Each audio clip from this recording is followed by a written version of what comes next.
الحمد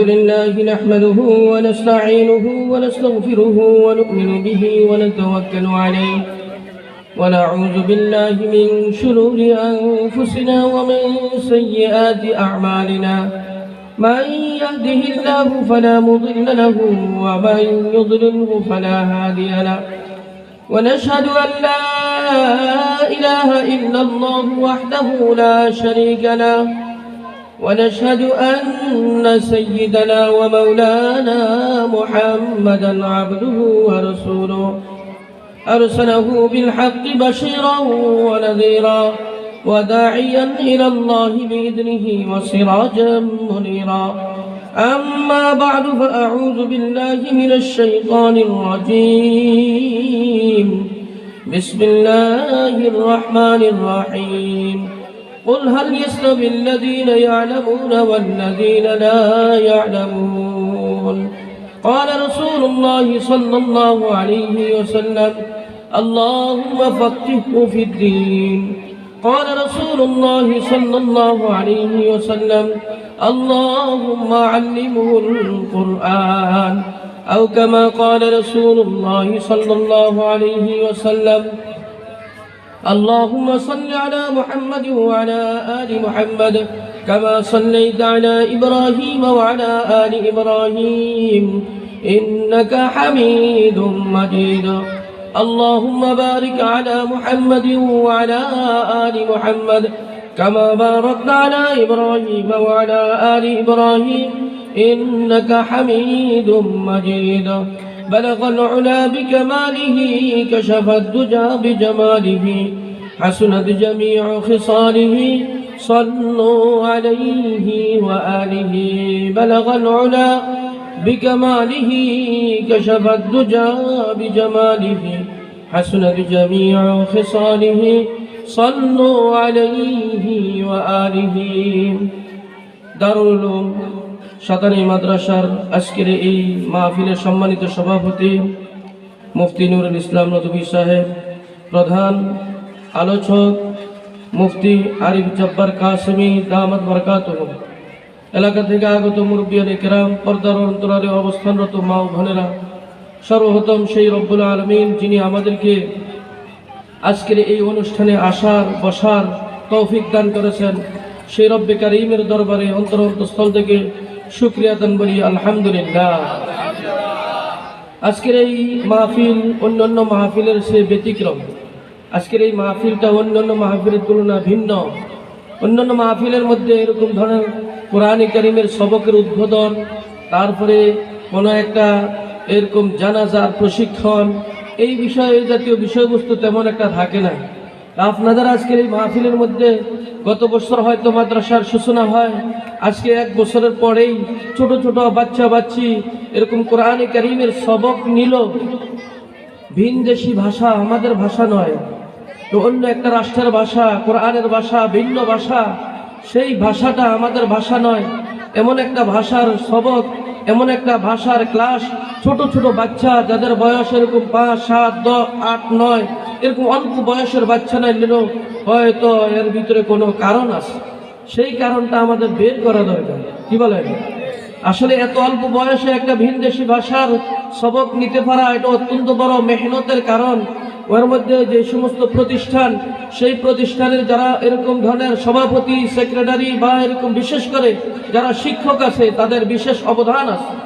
তারা এরকম সকাল বিকাল রাত্র দুপুরে বিভিন্ন সময় এত মেহনত করেছে, যেই মেহনত অন্য প্রতিষ্ঠানে, আমাদের দেশীয় প্রতিষ্ঠানে তেমন একটা হয় না, সরকারি প্রতিষ্ঠানে তেমন একটা হয় না। যেই মেহনতটুকু এরকম আমাদের মাদ্রাসার মধ্যে হয়, সেই পরিমাণ মেহনত অন্য জায়গায় তেমন একটা হয় না। ঠিক না বেঠিক? বলে কিভাবে আমাদের এই সমস্ত প্রতিষ্ঠানগুলো ফজরের পর থেকে ক্লাস শুরু হয়। কয়টা থেকে শুরু হয়? ফজরের পর থেকে ক্লাস শুরু হয়, চলতে চলতে দেখা যায় 10টা পর্যন্ত চলে, অথবা এরকম কোনো মাদ্রাসার মধ্যে এরকম জোহর পর্যন্ত চলে। জোহরের পরে কতক্ষণ এরকম খাওয়া দাওয়ার জন্য কিছু সময় দেওয়া হয়। এরপরে দেখা যায় আবার জোহরের পরে ক্লাস শুরু হয়, আসর পর্যন্ত চলে। যদি মাদ্রাসা আবাসিক হয়, মাগরিবের পর থেকে নিয়ে এশা পর্যন্ত ক্লাস হয়, আবার এশার পর থেকে নিয়ে রাত্র 10টা পর্যন্ত ক্লাস হয়। যেমন আমাদের হয়তো আপনাদের সবাই পরিচিত আমাদের দাউদকান্দি গৌরীপুরের একটা বিশাল বড় মাদ্রাসা লক্ষ্মীপুর মাদ্রাসা, যেই মাদ্রাসাতে আমাদের সেখানে এরকম রাত্রে 4টাতে জাগ্রত হয়ে, এরকম ফজরের 1 ঘন্টা আগে জাগ্রত হয়ে ছেলেরা পড়া শুরু করে, আবার ফজরের পর থেকে নিয়ে 10টা পর্যন্ত ক্লাস করে। 10টার পরে যারা নাকি এরকম আবাসিক তারা হয়তো 1 ঘন্টা বিশ্রাম করে, 1 ঘন্টা বিশ্রামের পরে আবার জোহর পর্যন্ত ক্লাস করে, জোহরের পর থেকে নিয়ে এরকম ধরনের আসর পর্যন্ত ক্লাস করে। আসরের পরে ছাত্রদের কিছুটা এরকম বিরতি দেওয়া হয়, আসরের পর থেকে মাগরিব পর্যন্ত বিরতির পরে আবার মাগরিবের পর থেকে ক্লাস শুরু হয়, মাগরিবের পর থেকে নিয়ে এশা পর্যন্ত হওয়ার পরে আবার এশার পরে 10টা পর্যন্ত ক্লাস হয়। পৃথিবীর ইতিহাসে কোথাও নেই, বাংলাদেশের কোনো স্কুলে কলেজে এরকম ধরনের ইতিহাস নেই যে বাংলাদেশের কোনো একটা স্কুলে এরকম মাগরিবের পরে শিক্ষকরা ক্লাস করে। বাংলাদেশের কোথাও এরকম পরিবেশ নেই যে এশার পরে শিক্ষকরা ক্লাস করে। বাংলাদেশের কোথাও এরকম নেই ফজরের আগে এরকম 1 ঘন্টা আগে ক্লাস করে। বাংলাদেশের কোথাও এরকম নেই যে ফজরের পর থেকে নিয়ে এরকম ধরনের 10টা পর্যন্ত ক্লাস করে। আমাদের এই সমস্ত প্রতিষ্ঠান, আপনাদের এই প্রতিষ্ঠান তালাশ করে দেখবেন এখানে এরকম ধরনের ক্লাস হতে থাকে। অতিরিক্ত যে ক্লাসটা যেই সময়টা হয় সেই সময়টা দেখেন ফজরের পর থেকে 10টা পর্যন্ত এখানে গরমের সিজনে 5 ঘন্টা, শীতের সিজনে 3 ঘন্টা অতিরিক্ত ক্লাস হয়। অনেক কথা হইতেছে, আপনাদের মনে কষ্ট হইতেছে না? অতিরিক্ত কি দেখেন স্কুলে কোথাও দেখছেন আপনাদের আশেপাশে যে স্কুল আছে ফজরের পরে কোনো স্কুলের শিক্ষকে ক্লাস করে এরকম আসেনি? সত্যি কথা বলবেন, আসেনি। ফজরের পর থেকে 10টা পর্যন্ত ক্লাস করে এরকম কোনো সিস্টেম নেই, থাকলেও কোথাও করে না। মাগরিবের পর থেকে নিয়ে রাত্র পর্যন্ত 10টা পর্যন্ত ক্লাস করে এরকম কোনো সিস্টেম নেই, থাকলেও কোথাও হয় না। কিন্তু আছে, স্কুলেও আছে, তবে ওই পরিবেশটা হলো প্রাইভেটের পরিবেশ। তাদের ক্লাস হয় 10টা থেকে নিয়ে এরকম 4টা পর্যন্ত বা জোহর পর্যন্ত ক্লাস করে, করার পরে বাস ব্যক্তিগতভাবে সবাই বাড়িতে চলে যায়। এই যাওয়ার পরে তারা এই ছেলেগুলোকে যদি কোনো আরও কিছু মাগরিবের পরে ক্লাস দেয়, ফজরের পরে ক্লাস দেয়, ঘন্টা 2000 টাকা দেওয়া লাগে। ফজরের পরে 1 ঘন্টা ক্লাস করবে, ঘন্টায় 1000 টাকা 2000 টাকা তাকে প্রাইভেট ভাড়া দিতে হয়। তাহলে দেখা যাইতেছে ফজরের পরে আমাদের মাদ্রাসায় ঘন্টা 3 ঘন্টা উস্তাদে ক্লাস করে, বাংলা, অঙ্ক, ইংরেজি, আরবি, মাসআলা মাসাইল, দোয়া, তারপরে হাদিস, অনেক বিষয় শেখানো হয়। শেখানোর পরে দেখা যাইতেছে এই ছেলে অল্প বয়সে বাংলাও পারতেছে, ইংরেজিও পারতেছে, অঙ্কও পারতেছে, পাশাপাশি আমাদের ভিনদেশি ভাষা সেই কোরআনে কারীমও শিখতেছে, হাদিস শিখতেছে। ছোট্ট একটা বাবু, ছোট্ট একটা বাচ্চা দেখা যাইতেছে 1 বছরে 10 থেকে 20টা হাদিস মুখস্থ করে। ছোট্ট একটা বাবু 1 বছরের মধ্যে, যেখানে আমাদের কেউ এরকম ধরনের কোরআন শরীফ পড়তে পারি না, 1 বছর পড়ার পরে ছেলে অনর্গল কোরআনে কারীমের তেলাওয়াত করে। আরো 1 বছর পড়ার পরে ওই ছেলেটা দেখা যায় হেফজখানা পৌঁছে যায়, হেফজ পড়তে পড়তে দেখা যায় 2 বছরে পুরা কোরআনে কারীমের হেফজ শেষ করে ফেলে। সুবহানাল্লাহ বলেন না? কি ঠিক না বেটি? এই যে ফজরের পরে 3 ঘন্টা, মাগরিবের পরে 3 ঘন্টা 4 ঘন্টা অতিরিক্ত ক্লাস নিল, আমাদের দেশের এই কওমি মাদ্রাসাতে যে মেহনত হয়, এই মেহনতটা পৃথিবীর কোথাও হয় না, একমাত্র আমাদের দেশে এই মেহনত হয়। এই জন্য দেখা যাইতেছে এই ছেলেগুলা দেখা যায় অল্প সময়ে যে স্কুলের মধ্যে 5 বছরে যতটুকু পড়া পড়ে, আমাদের এই মাদ্রাসাগুলোর মধ্যে 1 বছরে এর চেয়ে বেশি পড়ে। আমি গল্প করতেছি না, 1 বছরে এর চেয়ে বেশি পড়ে। স্কুলের কোনো ছাত্রে 5 বছর পড়ার পরে রিডিং করতে কষ্ট হয়, বাংলা রিডিং করতে, আমাদের দেশীয় ভাষা পড়তে কষ্ট হয়। কিন্তু আমাদের এই ছেলে মাদ্রাসার মধ্যে যারা পড়ে, বাংলা রিডিং 1 বছরের মধ্যে পড়ার মতন যোগ্যতা চলে আসে। পাশাপাশি অঙ্ক, ইংরেজিও পড়া হয়, পাশাপাশি আমাদের দোয়া, মাসালা, যে কোনো এরকম হাদিস সব কিছু পড়া হয়। এখানে আপনাদের মেহনত করা লাগবে, আপনাদের সালাদের পিছনে মেহনত করা লাগবে।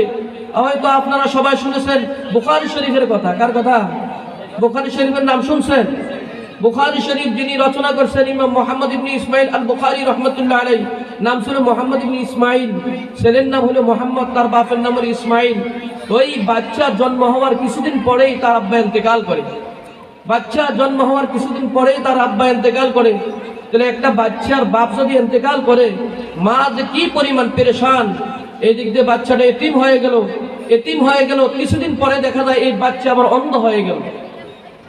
বাপ মারা গেল, এক ব্যথা। আবার কিছুদিন পরে এই বাচ্চা অল্প বয়সের 1 বছর 1.5 বছরের বাচ্চা, এই বাচ্চা আবার অন্ধ হয়ে গেল। এতিম বাচ্চা অন্ধ হওয়ার পরে আমি আপনারা যেহেতু অভিভাবক, পিছনে এরকম মহিলারাও আছে, আপনাদের দোয়ার বিষয়, মহিলাদের বাচ্চাদের পিছনে দোয়া করার দরকার। সেই জন্য আমি বলতেছি, ওই বাচ্চা 1 বছরের বাচ্চা, 1.5 বছর 2 বছরের বাচ্চা অন্ধ হয়ে যাওয়ার কারণে দেখা যায় কিছু অন্যান্য বাচ্চারা খেলাধুলা করে, অন্ধ হওয়ার কারণে ছেলেটা বের হইতে পারে না।